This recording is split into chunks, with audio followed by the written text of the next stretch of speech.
예레미야 26장 16절 우리 한 목소리로 읽겠습니다. 16절입니다.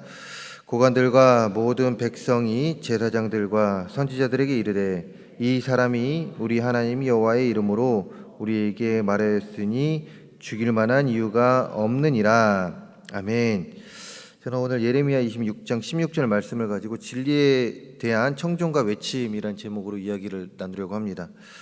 어제 묵상 말씀인 1절에서 15절 말씀을 보게 되면요, 이제 하나님께서 예레미야 선지자에게 유다 백성들에게 이제 전할 말씀을 이제 주십니다. 그리고 예레미야 선지자는 그 하나님의 말씀을 하나도 뺀 것이 없이, 하나도 빼지 않고 그대로 전달하죠.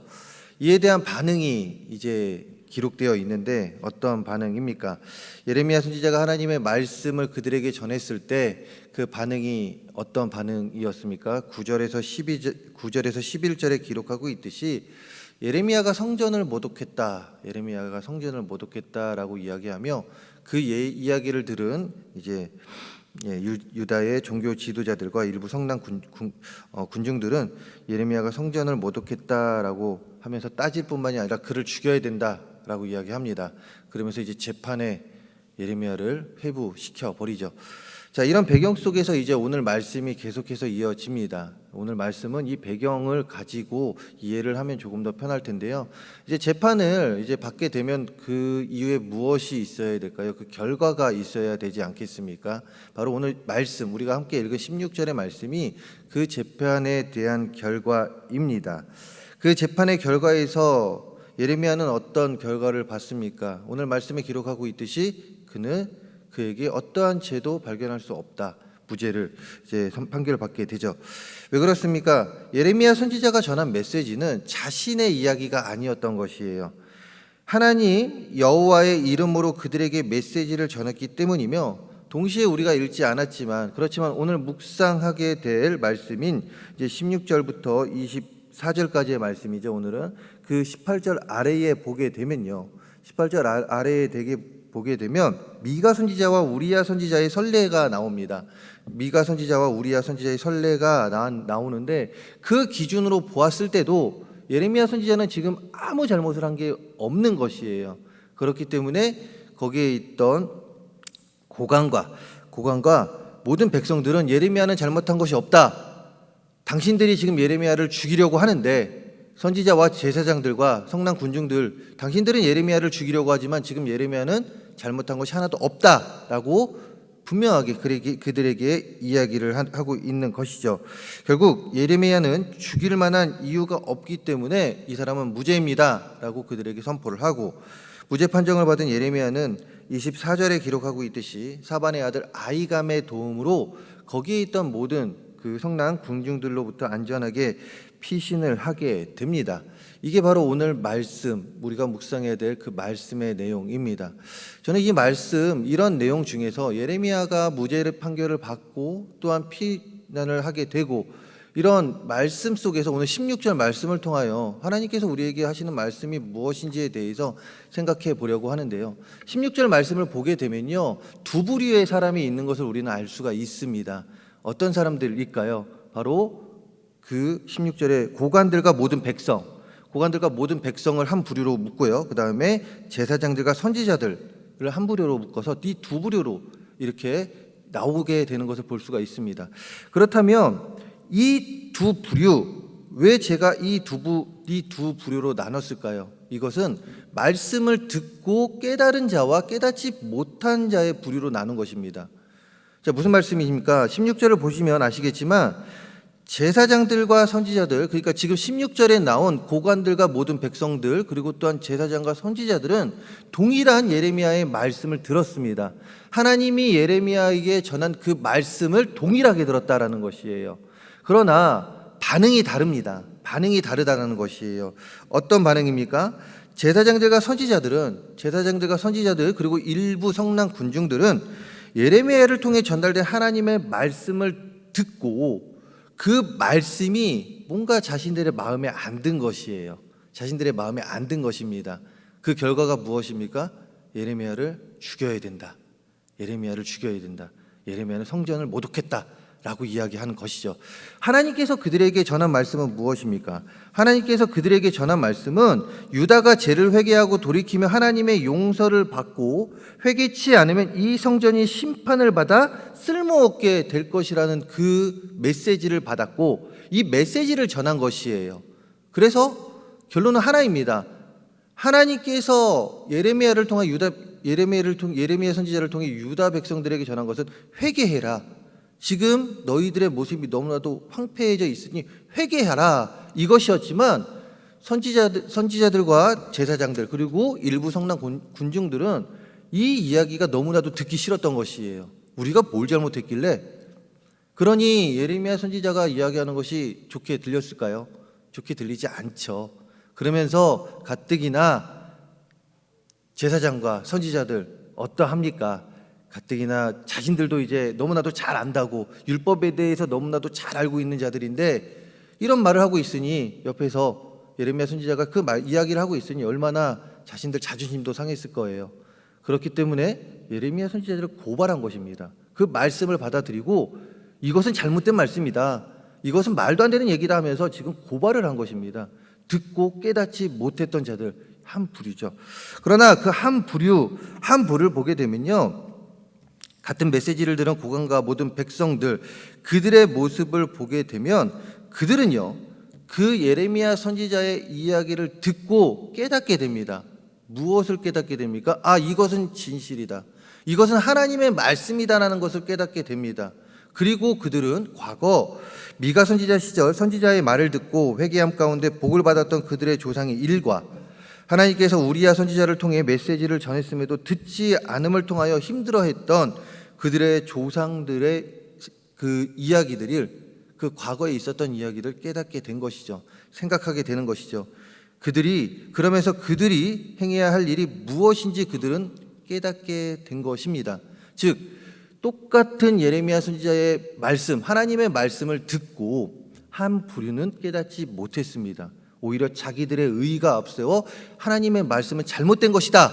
지금 예레미야 선지자 당신이 전하는 그 메시지는 잘못된 것이다 라고 이야기하고 있고 한 부류는 이것은 하나님의 말씀입니다. 우리가 잘못한 것이 있습니다. 우리는 회개해야 됩니다. 라는 그 태도로 지금 나아가고 있다는 것입니다. 예레미야는 잘못한 것이 없습니다. 우리는 그 말씀을 받아들여야 합니다. 라고 이야기하고 있는 것이죠. 동일한 하나님의 말씀 속에서 한 부류는 그 말씀이 부담스러웠는지 자신들의 의를 내세웁니다. 그러나 한 부류는 그 말씀을 청종하고 깨달음을 얻게 됩니다. 여기서 생각해 볼 때 우리는 어떤 부류에 속한 자들일까요? 말씀을 듣지만 어떤 말씀에 대해서는 부담스럽기에 스스로의 의를 앞세워 살아가고 있는 서기관과 제사장들과 같은 자들입니까? 아니면 말씀을 청종하고 깨닫고 나아간 고관들 그리고 또한 모든 백성들과 같은 자들입니까? 하나님의 말씀은 우리를 살리는 말씀, 생명길로 이끄는 말씀이지 힘들게 하려는 말씀이 아닙니다. 우리를 어렵게 하려는 말씀도 아니고요. 우리를 고난에 이끄는 말씀이 아닙니다. 그렇게 어떤 말씀은 스스로에게 부담스럽고 우리의 마음을 어렵게 할 수 있는 말씀이 될지 모르겠습니다. 하지만 우리 그리스도인들은 그 말씀이 부담스럽다고 하여 또한 내 마음에 이것이 이 말씀 너무나도 어렵습니다. 지금 이 상황 속에서 이 말씀이 나에게 너무 어렵습니다 라고 느낀다고 하여 오늘 말씀에 기록된 이 서기관과 대제사장들처럼 자신의 의를 내세워서는 안 됩니다. 하나님의 말씀이 있음에도 불구하고 그 말씀에 순종치 못하는 그 모습을 보여서는 안 된다라는 것이에요. 오히려 그럴 때일수록 오늘 말씀에 기록된 고관과 모든 백성들과 같이 하나님의 말씀, 그 말씀을 더욱더 청종해야 합니다. 그 말씀을 곱씹어 봐야 한다라는 것이에요. 그리고 그 말씀을 통해서 우리 스스로에게 과연 왜 이 말씀을 하시는 것일까? 지금 이 상황 속에서 도저히 말씀은 나와 맞지 않는 말씀인데 왜 이 말씀을 하고 계시는 것일까? 우리는 그것을 깨달을 수 있어야 한다는 것입니다. 그 말씀에 우리의 생각을 앞세우는 것이 아니라 그 말씀에 우리의 생각을 뒤로 넣고 우리는 그 말씀을 곱씹어 보고 생각하고 그 가운데 하나님께서 우리에게 주시는 그 말씀이 무엇인지 깨달을 수 있어야 한다는 것이에요. 그리고 순종할 수 있어야 합니다. 왜 그렇습니까? 그때 하나님의 마음을 우리는 알게 되고 말씀으로부터 얻게 되는 그 깨달음 가운데 우리는 올바른 분별력을 가지고 잘못된 일에도 당당히 소리를 외치며 그리고 또한 우리는 올바른 길로 걸어갈 수 있는 경건한 삶을 살아갈 수 있기 때문에 그렇습니다. 우리의 삶을 돌아봤을 때 어떤 말씀은 부담이 되어 순종치 못하고 스스로의 의를 앞세워 살아가고 있지는 않았습니까? 그렇다면 늦지 않았습니다. 이제부터라도 내 상황을 보는 것이 아니라 이 상황 가운데 주신 하나님의 말씀, 우리에게 주시는 그 하나님의 말씀, 이 상황 가운데 이 말씀이 우리에게 너무나도 부담스럽고 어렵다라고 여겨질지언정 그 말씀을 계속해서 곱씹어 보시기 바랍니다. 그 말씀을 계속해서 묵상해 보시기 바랍니다.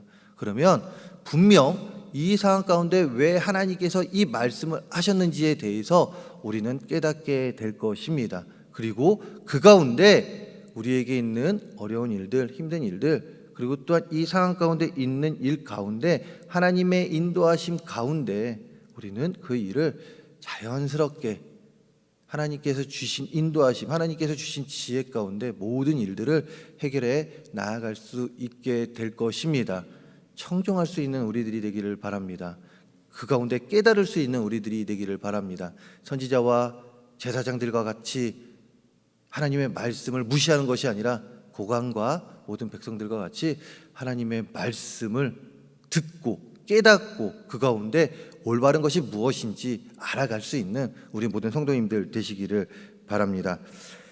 그리고 또한 더 나아가 오늘 16절 말씀을 통하여 우리가 깨달을 수 있는 것은 비정상적인 일에는 당당히 소리를 낼 수 있어야 함을 오늘 말씀을 통해 우리는 알 수 있습니다. 앞에서 언급했듯이 재판 과정에서 이제 예레미야는 잘못한 일이 없음이 나타내어집니다. 그럼에도 불구하고 선지자와 제사장 그리고 일부의 성난 궁중들은 어떻게 했을까요? 이게 잘못된 것이 나타내어지면 자신들의 그 자존심, 특히나 선지자와 제사장들 그 자존심이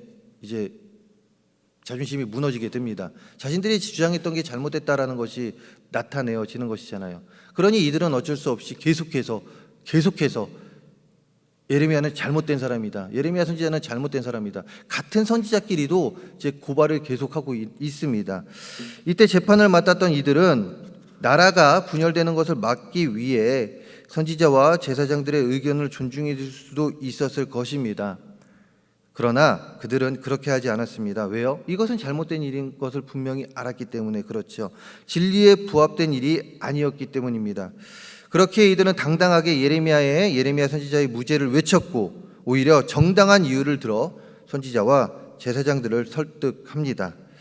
많은 그리스도인들이 하나님의 말씀이라는 참된 진리가 있음에도 불구하고 비정상적인 일 혹은 잘못된 일에 여러 이유를 대면서 소리를 내지 않고 있습니다. 오늘 고관과 군중들과 같이 소리를 내야 됨에도 불구하고 그들에게 이들은 잘못이 없다. 또한 당신들이 잘못이다라고 소리를 내야 됨에도 불구하고 그러지 못하고 있다라는 것이죠. 여러 가지 이유를 대면서 말입니다. 그러다 보니 어떻게 됩니까? 오히려 사회는 하나가 되어야 되는데 그러지 못하고 분열이 되어가고 있습니다. 사회는 더 강팍해 갈 뿐 아니라 성경에 반하는 일들이 지금 우리 주변에 너무나도 자연스럽게 일어나고 있고 그 부정적인 영향력이 우리 세대뿐만 아니라 다음 세대까지 미치고 있습니다. 우리 다다음 세대까지도 더 나쁜 영향력으로 다가가지 않을까요? 우리 주변에 잘못된 진리 혹은 비정상적인 일을 서스럼 없이 행하고 있는 이들이 분명히 있을 것입니다. 아니 있습니다. 이런 그들에게 침묵하지 마시기 바랍니다. 우리는 침묵할 이유가 없다라는 것이에요. 그들에게 복음을 전해야 합니다. 복음을 전하시기 바랍니다. 그리하여 그들이 바로 세워질 수 있도록 도움을 주시기 바랍니다. 그 축복의 통로의 삶을 살아갈 수 있는 우리들이 되기를 바랍니다. 우리는 전하면 됩니다. 우리가 전하고 그 다음에 일을 하시는 분은 누구십니까? 바로 하나님이십니다. 하나님이시라는 것이에요. 그렇기 때문에 우리는 성경에 반하는 일들이 우리 주변에 일어났을 때에 말씀을 빗대어 그들에게 전하면 됩니다. 이것이 잘못되었다라는 것을. 그리고 그 뒤에는 하나님께서 하실 것입니다. 그러니 잘못된 일이 있고 비정상적인 일, 잘못된 진리가 우리 주변에 보인다라면 복음을 전하시고 그들이 바로 세워질 수 있도록 도움을 주시기 바라며, 그러면서 우리가 세상에 빛과 소금의 역할을 할 수 있는 우리 모두가 되기를, 우리 모든 성도님들이 되기를 간절히 소망합니다. 우리는 빛과 소금의 역할을 해야 합니다. 그러니 고관과, 오늘 말씀에 나온 고관과 백성들처럼 진리 가운데 그 진리를 전할 수 있는 우리 모두가 되기를 바랍니다. 그렇다면 올바른 길에 서서 잘못된 것에 당당히 외치는 자가 되기 위해 우리가 해야 될 것이 무엇이냐, 이것입니다. 우리가 먼저 무엇을 해야 하냐, 이것이죠. 바로 예배자가 되는 것입니다. 하나님께서 원하시는 예배자가 되는 것입니다. 참된 예배자가 되어 이 세상에서 살아가면 됩니다. 그러니 예배를 더욱 기대하고 사모하는 우리 모든 성도님들이 되시기를 소망합니다. 스스로가 드릴 수 있는 모든 예배에 적극적으로 참여하여 그 시간에 능력 주시는 주님을 만나시기 바랍니다. 그리고 그 능력 주시는 주님의 능력으로, 하나님의 능력으로 이 세상에 나아가 우리는 영적 전쟁을 하는 자들이죠. 그 영적 전쟁에서 승리하며 나아가면 됩니다. 우리는 하나님께 예배할 때 우리가 서 있어야 될 자리가 어디인지, 우리의 일상에서 우리가 서 있어야 될 자리가 어디인지 깨닫게 될 수 있습니다. 예배를 사모하시기 바랍니다. 더 나아가 말씀을 보고 듣고 묵상하는 것에 힘쓰시기 바랍니다. 디모데후서 3장 16절에서 모든 성경은 하나님의 감동으로 된 것으로 교훈과 책망과 바르게 함과 의로 교육하기에 유익하니라고 기록하고 있습니다. 성경을 보고 듣고 묵상할 때 우리는 깨달을 수 있습니다. 우리가 전해야 될 말씀이 무엇인지 우리는 더욱더 정확히 알 수 있습니다. 출퇴근길에 다른 일을 하기보다는 말씀과 더욱 가까이 해 보시고, 또한 시간을 내어 말씀을 보시고 듣고 묵상하기에 힘쓰는 우리들 되기를 간절히 소망합니다. 그 가운데 그 말씀을 온전히 전할 수 있는 우리 모두가 되기를, 그 가운데 빛과 소금의 역할을 충분히 감당할 수 있는 우리 모든 성도님들 되시기를 간절히 소망합니다. 우리 그리스도인들은 스스로의 의보다 하나님의 의가 더욱 앞서져야 됨을 기억하시기 바랍니다. 그리고 또한 잘못된 일에는 당당히 하나님의 복음을 앞세워 그 잘못된 일을 가르칠 수 있는 자들이 되어야 함을 기억하시면서, 오늘도 우리의 의가 앞서는 것이 아니라 어떤 상황 속에서도 하나님께서는 과연 이 상황에 무엇을 원하실까라는 것을 생각해 보시며 하나님의 의를 앞세우시고, 또한 모든 것에 하나님의 이름으로 행하며 승리하는 삶을 살아가는 우리 모든 성도님들 되시기를 주님의 이름으로 축원합니다. 기도하겠습니다. 할렐루야. 사랑과 은혜가 많으신 하나님 아버지, 하나님의 이름 가운데 모든 것이 이루어지는 우리들의 삶이 되기 원합니다. 우리의 의가 아닌 하나님의 의로 모든 것이 이루어지기 바랍니다. 하나님, 하나님의 말씀 가운데 살아가는 우리들이 되게 하여 주시고, 또한 그 말씀을 온전히 전할 수 있는 우리 모든 성도님들의 삶이 되게 하여 주시옵소서. 매일매일의 삶 가운데 그 말씀이 부담스러울 때도 있고, 하나님의 말씀이, 생명의 말씀이 부담스러울 때도 있습니다. 그러나 그 말씀 곱씹어 보면서 나에게 과연, 우리에게 과연 이 말씀을 왜 주시는 것일까 생각해 볼 수 있는 우리 모든 성도님들, 그 가운데 말씀 안에서 승리하는 삶을 살아가게 하여 주시옵소서. 아름다운 예물 드리는 손길들 기억하여 주시고, 이 예물 기뻐 받아 주시고 하나님 나라 건설에 앞장서어지는 귀한 예물들 될 수 있도록 도와주시옵소서. 오늘도 말씀 안에서 승리하게 하여 주시고, 말씀을 전함에 있어서 우리는 전합니다. 일하시는 분은 하나님이십니다. 우리는 씨앗을 뿌립니다. 그 가운데 성령의 담비를 뿌려서 열매를 맺게 하시는 분은 하나님이시오니, 말씀 전할 때 우리가 담대히 하나님의 말씀 전할 수 있도록 도와주시옵소서. 이 모든 말씀 예수님의 이름으로 기도합니다. 아멘.